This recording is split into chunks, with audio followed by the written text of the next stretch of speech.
আজকে 1 June. Daily hunt থেকে দুটো খবর দেখাবো। এই খবর দেখলে বুঝতে পারবেন যে তৃণমূল দলটা কতটা ভণ্ড, জোচ্চোর এবং কতটা মিথ্যেবাদী, এবং এখনো পর্যন্ত চলছে এদের এই মিথ্যা প্রচার। অভিষেক ব্যানার্জি যার বাড়িতে গিয়েছিলেন, সেই সঞ্জু কর্মকার, তার সম্পর্কে আজ বিভিন্ন নিউজ চ্যানেল প্রকৃত তথ্য জানাচ্ছে। তার মৃত্যু কিভাবে হয়েছে, সে কীরকম লোক ছিল ইত্যাদি। এবিপি আনন্দ আজ 1 জুন 2026 ডেইলি হান্টে লিখছে, অভিষেক ব্যানার্জি নেশা করতেন, উঠছে হুমকি দেওয়ার অভিযোগও। অভিষেক যার বাড়ি গিয়েছিলেন সেই সঞ্জুর মৃত্যুর আসল কারণ কী? সঞ্জু কর্মকার সোনারপুরে মৃত তৃণমূল কর্মী যার বাড়িতে যাওয়ার পথেই শনিবার রোষের মুখে পড়েছিলেন অভিষেক বন্দ্যোপাধ্যায়। এদিন তার বিরুদ্ধেই ক্ষোভ উগরে দিলেন তার প্রতিবেশীরা। সিংহভাগের দাবি ভোট পরবর্তী হিংসায় নয়, অসুস্থ হয়ে মৃত্যু হয়েছে সঞ্জুর। কীভাবে মৃত্যু হয়েছে তা নিয়ে পরিবারের মধ্যেও রয়েছে ভিন্ন মত। পাশাপাশি তার বিরুদ্ধে নেশা করা, হুমকি দেওয়ার মতো অভিযোগ উঠেছে। সত্যিই কি ভোট পরবর্তী হিংসা, নাকি মৃত্যুর অন্য কারণ? দক্ষিণ 24 পরগনা সোনারপুরে মৃত দলীয় কর্মী সঞ্জু কর্মকারের বাড়িতে গিয়ে শনিবার এভাবেই প্রবল ক্ষোভের মুখে পড়েছেন তৃণমূলের সর্বভারতীয় সাধারণ সম্পাদক অভিষেক বন্দ্যোপাধ্যায়। আর সেই মৃত তৃণমূল কর্মী সঞ্জু কর্মকারের বিরুদ্ধে ক্ষোভ উগরে দিলেন প্রতিবেশীরা। এমনকি বাদ গেলেন না মৃতের আত্মীয়রাও। তৃণমূলের অভিযোগ, ভোট পরবর্তী হিংসায় মারধরের জেরে মৃত্যু হয়েছে সঞ্জু কর্মকারের। সোনারপুরের কামরাবাদে ইতিমধ্যেই তার ছবি দিয়ে ব্যানার টাঙানো হয়েছে, অর্ধেক নামানো হয়েছে তৃণমূলের পতাকা, আবার কোথাও পড়েছে ফ্যামের পোস্টার। কিন্তু সত্যিই কি ভোট পরবর্তী হিংসায় মৃত্যু হয়েছে সঞ্জু কর্মকারের? মৃত সঞ্জু কর্মকারের প্রতিবেশী দীপক মাহালি বলছেন, ব্রেন স্ট্রোক হয়ে 6 তারিখে মনে হয় চড়থাপ্পড় পড়েছিল, তারপরেও ভালো ছিল, বিড়ি, সিগারেট, গাঁজা, মদ সবই খাচ্ছে।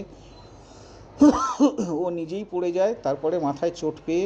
তৃণমূলের দাবি এই মৃত্যু হয়েছে ভোট পরবর্তী হিংসার জেরে। এই কথার উত্তরে দীপক মাহালি বলছেন, না না, ওটা ভুল কথা বলেছে।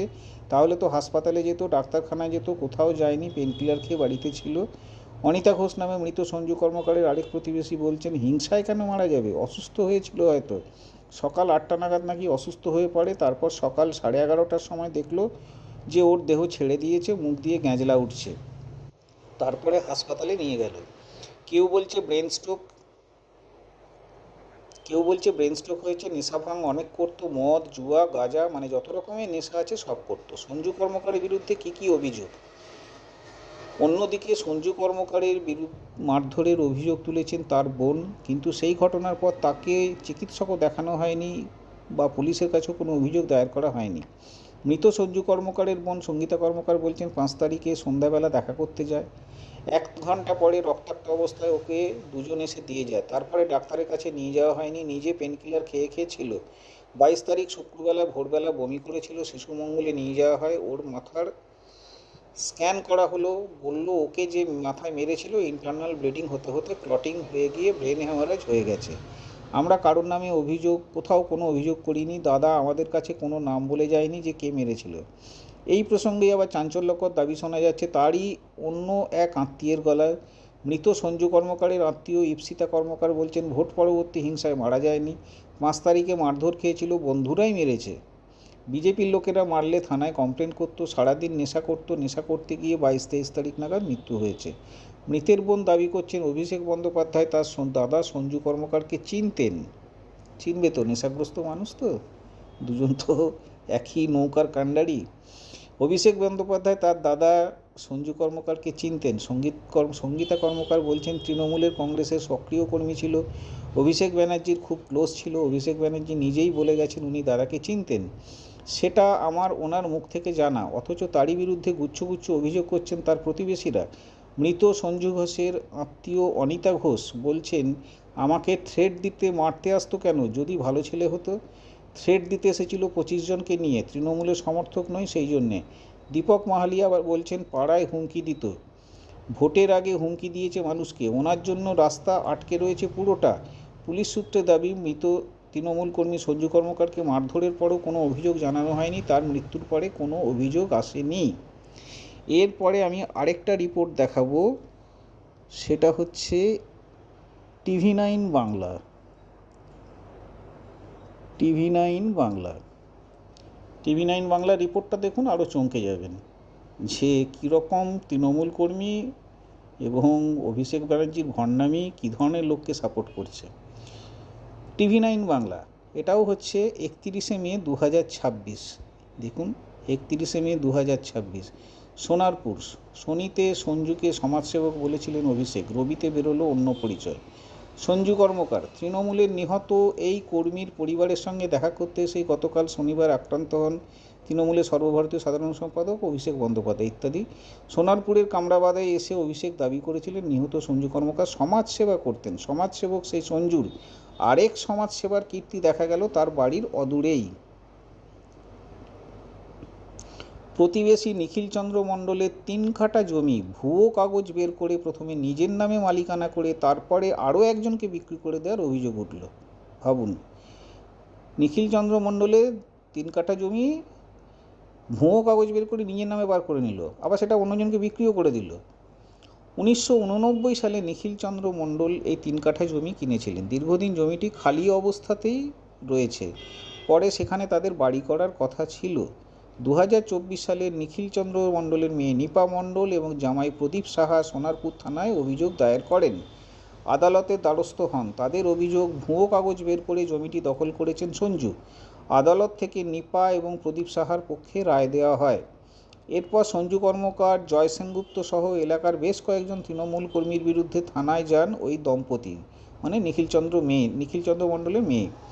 থানায় অভিযোগপত্রে জানিয়েছিলেন আদালত তাদের পক্ষে রায় দিলেও তৃণমূল কর্মীরা জোর করে জমিটা দখল করে রেখেছেন। একটাই জমি বারবার বিভিন্ন জনকে বিক্রি করছেন। ভাবুন, একটাই জমি বিভিন্ন জনকে বিক্রি করে টাকা তুলছে। নিপা মণ্ডলের অভিযোগ, পুলিশের কাছে গেলে সেখান থেকে বিপুল পরিমাণ টাকা চাওয়া হয় সমস্যার সমাধানের জন্যে। ভাবুন, তার মানে পশ্চিমবঙ্গে কোনো আইন নেই। আদালত রায় দিয়ে দিয়েছে যে নিখিল চন্দ্র মণ্ডলের জমি, কিন্তু পুলিশের কাছে যখন সাহায্যের জন্য চাইছেন, পুলিশ উল্টে টাকা চাইছে নিপা মণ্ডলদের কাছ থেকে, যে টাকা দিলে তবে তারা হেল্প করবে। পুলিশের কাছে গেলে সেখান থেকে বিপুল পরিমাণ টাকা চাওয়া হয় সমস্যার সমাধানের জন্য। টানা 2 বছর ওই দম্পতি আইনের দরজায় ঘুরলেও কোনো সুবিধে হয়নি। উল্টে তাদেরকে নানা সময় বাড়ি ছাড়া করে দেওয়ার বা যে বাড়িতে রয়েছেন সেই বাড়িও দখল করে নেওয়ার হুমকির অভিযোগ ওঠে সঞ্জুর বিরুদ্ধে। কি বলছেন নিপা মণ্ডল? এদিন TV9 বাংলাকে নিপা মণ্ডল বলেন, তার বাবা নিখিল চন্দ্র মণ্ডল বর্তমানে প্যারালাইসিস হয়ে শয্যাশায়ী। তিনি নিজে শ্বশুরবাড়ি মল্লিকপুরে থাকেন। বাবা মা যাতে, ভাবুন তাহলে, নিখিল চন্দ্র মণ্ডল তার 89 সালে জমি কিনেছিল, সে বাড়ি করতে পারলো না, আজকে সে প্যারালাইসিস হয়ে শয্যাশায়ী। কত অত্যাচার! বাবা মা যাতে কোনো রকম সমস্যা না পড়েন তার জন্য গত 6 মাস তিনি চুপচাপ ছিলেন, মানে নিপা মণ্ডল মেয়ে যে, সে চুপচাপ ছিল। কিন্তু সঞ্জুর মৃত্যু এবং তৃণমূল কর্মীদের গ্রেপ্তারের পর এদিন তারা ফের জমিতে আসেন। এদিন দেখা গেল প্রদীপ সাহা এবং নিপা মণ্ডল দখল করে রাখা জমির গেটে তালা ভেঙে ঢোকেন। একটি বাঁশের কাঠামো তৈরি করা ছিল, সেগুলি ভাঙেন। পাড়ার লোকজনও ওই দম্পতির সঙ্গ দেন।